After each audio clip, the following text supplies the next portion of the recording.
Car ಸ್ಕೂಟಿಗೆ ಗುದ್ದಿದ ರಭಸಕ್ಕೆ ಯುವತಿ ರಸ್ತೆಗೆ ಬಿದ್ದಿದ್ದಾಳೆ. ಯುವತಿ ಸಿಗ್ನಲ್ ಬಿತ್ತೆಂದು ರಸ್ತೆಯಲ್ಲೇ ಸ್ಕೂಟಿ ನಿಲ್ಲಿಸಿದ್ದಾಳೆ. ಹಿಂದೆ ಬಂದ ಕಾರು ಸ್ಕೂಟಿಗೆ ಡಿಕ್ಕಿ ಹೊಡೆದ ಪರಿಣಾಮ ಯುವತಿ ಕಾರಿನ ಬ್ಯಾನೆಟ್ ಮೇಲೆ ಬಿದ್ದು ನಂತರ ರಸ್ತೆಗೆ ಬಿದ್ದಿದ್ದಾಳೆ. ಘಟನಾ ಸ್ಥಳದ ಬಗ್ಗೆ ಸ್ಪಷ್ಟ ಮಾಹಿತಿ ಲಭ್ಯವಾಗಿಲ್ಲ. ಫುಟ್ಪಾತ್ ಮೇಲೆ ಬ್ಯಾನರ್ ಹಾಕಿದವರಿಗೆ ಮಹಿಳೆಯೊಬ್ಬರು ತರಾಟೆ ತೆಗೆದುಕೊಂಡಿದ್ದಾರೆ. ವಿಜಯನಗರದಿಂದ ನಾಗರಬಾವಿಗೆ ಹೋಗುವ ಮುಖ್ಯ ರಸ್ತೆಯಲ್ಲಿ ಫುಟ್ಪಾತ್ ಬ್ಲಾಕ್ ಮಾಡಿ ಬೃಹತ್ ಬ್ಯಾನರ್ ಹಾಕಲಾಗಿದೆ.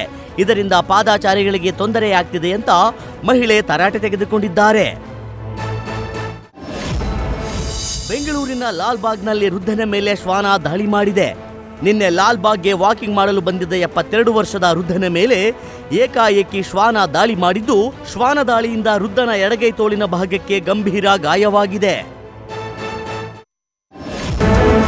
ಬೈಕ್ ನಂಬರ್ ಪ್ಲೇಟ್ ಬದಲು ಟಗರು ಕೆಳಗೆ ಪೊಗರು ಅನ್ನೋ ಬರಹ ಇರುವ ಬೋರ್ಡ್ ಬೆಂಗಳೂರಿನ ಇಂದಿರಾನಗರ ಪೊಲೀಸ್ ಠಾಣಾ ವ್ಯಾಪ್ತಿಯಲ್ಲಿ ಸಂಚರಿಸುತ್ತಿದೆ. ನಂಬರ್ ಪ್ಲೇಟ್ನಲ್ಲಿ ಟಗರು ಹಾಗೂ ಶಿವಲಿಂಗ ಅಂತ ಬರೆಸಿದ್ದಲ್ಲದೆ ಬೈಕ್ ಸವಾರ ಹೆಲ್ಮೆಟ್ ಹಾಕದೆ ರಸ್ತೆಯಲ್ಲಿ ಯಾವುದೇ ಸಂಚಾರ ನಿಯಮವನ್ನ ಪಾಲಿಸದೆ ರಾಜಾರೋಷವಾಗಿ ಸಂಚರಿಸಿದ್ದಾನೆ. ಪ್ರತಿ ಬಾರಿ ಪೊಲೀಸರ ಕೈಗೆ ಸಿಗದೆ ಜಸ್ಟ್ ಮಿಸ್ ಆಗಿದ್ದಾನೆ. ಸದ್ಯ ಬೈಕ್ಗಾಗಿ ಪೊಲೀಸರಿಂದ ಹುಡುಕಾಟ ನಡೆಸಲಾಗ್ತಿದೆ.